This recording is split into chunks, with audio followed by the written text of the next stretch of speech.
Allez, cours!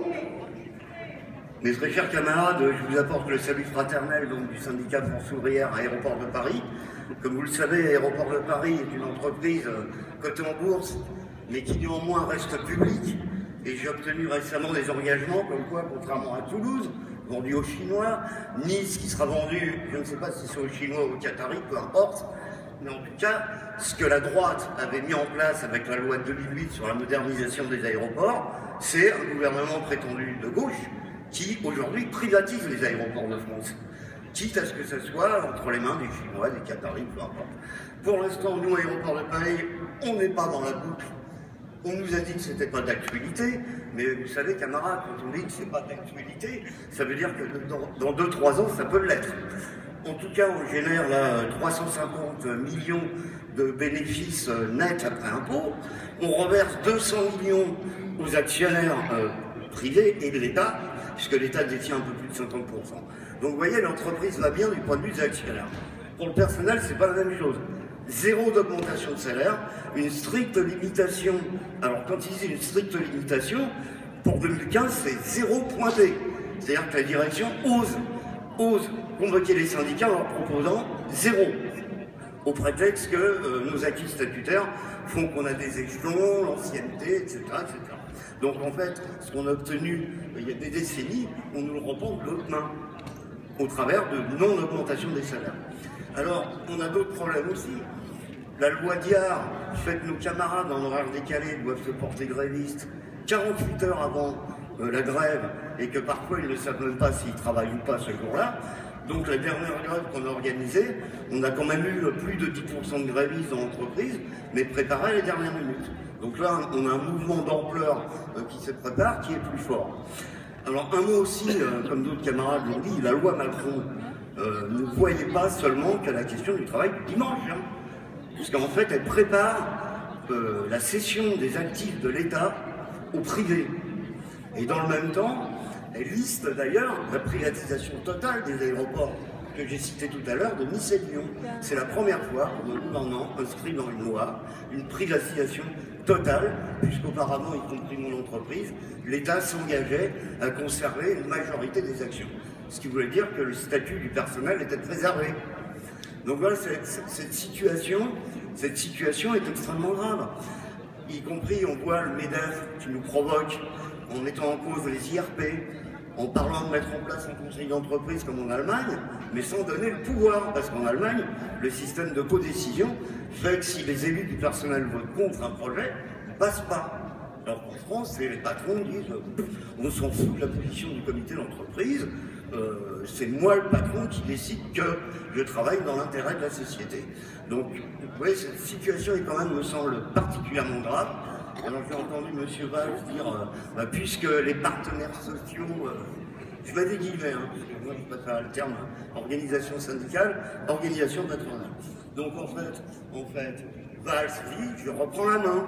C'est-à-dire que ça va être un peu comme dans les entreprises, où on nous provoque sur des fausses négociations, avec des négociations absolument inacceptables.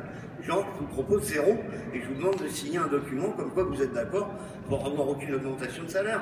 Ça, c'est pas acceptable. Du coup, ils reprennent la main. Et l'État se comporte un peu comme les patrons dans les entreprises. Hein. C'est je reprends la main et on voit ce que ça donne.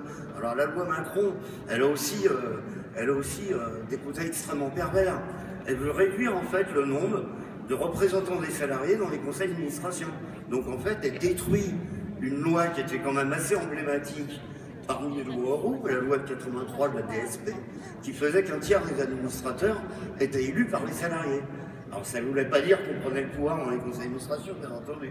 Quand même un pouvoir d'influence qui était réel et sérieux. Et là, ils veulent réduire, en fait, et aligner les entreprises publiques sur ce qu'on appelle, pour ceux qui connaissent, le code AFEP-MEDEF, qui est tout simplement le code qui régit les entreprises privées, donc capitalistes. Donc ça veut dire qu'à terme, si on laisse faire cette loi, si on laisse se faire appliquer cette loi, c'est-à-dire que dans les années à venir, il y aura tout simplement, il n'y aura plus d'entreprises publiques. Est-ce qu'on peut aligner sur les entreprises privatisées avec les cessions d'actifs, etc., etc.